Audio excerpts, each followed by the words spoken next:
SIR চালু হওয়ার পর, এসআইআর কার্যকর হওয়ার পর ভারত ছাড়ছেন বাংলাদেশিরা।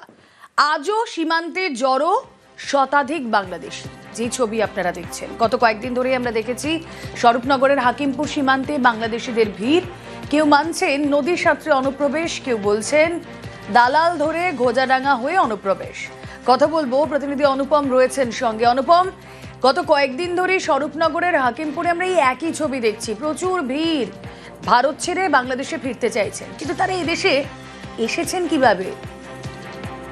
হ্যাঁ দেখুন, এই যে স্বরূপনগরের হাকিমপুর সীমান্তে গত কয়েকদিন ধরে আমরা যে ছবিটা দেখি, আজও কিন্তু সেই ছবি কিন্তু কোন রকম নড়চড় নাই। একই রকম বাংলাদেশি অনুপ্রবেশকারীরা যারা এতদিন ধরে ভারতে বিভিন্ন রাজ্যে বা আমাদের রাজ্যে বিভিন্ন জায়গায় আস্তানা গেড়েছিল, বিভিন্ন কাজকর্মের সঙ্গে যারা যুক্ত ছিল, তাদের কিন্তু বাংলাদেশে ফিরে যাওয়ার যে হিড়িক, সেটা কিন্তু আজ অব্যাহত।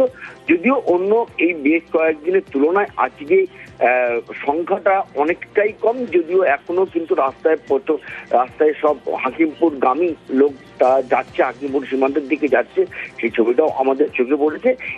এই যারা আজকে হাকিমপুর সীমান্ত পার হয়ে বাংলাদেশের জন্য যাওয়ার চেষ্টা করছে, যেসব অনুপ্রবেশকারীরা, তাদের কিন্তু পরিষ্কার ভাষায় তারা কিন্তু জানাচ্ছে যে কেউ নদীর সাঁতরে রাতের অন্ধকারে জীবনের ঝুঁকি নিয়ে ভারতে প্রবেশ করেছিল, কেউ আবার ২,৫০০ থেকে ৫,০০০ টাকা পর্যন্ত দালালদেরকে দিয়ে তারা ভারতে প্রবেশ করেছিল। আর এখান থেকে কিন্তু একটা বড় প্রশ্ন উঠছে যে এই যে দালাল চক্র, আমরা এর আগেও একাধিকবার আমরা কিন্তু খবর করেছি যে সীমান্তবর্তী এলাকায় প্রচুর দালাল চক্রের কিন্তু রমরমা বাজার। তারা এই তারা টাকার বিনিময়ে এইসব বাংলাদেশিদেরকে ভারতে ঢোকায়।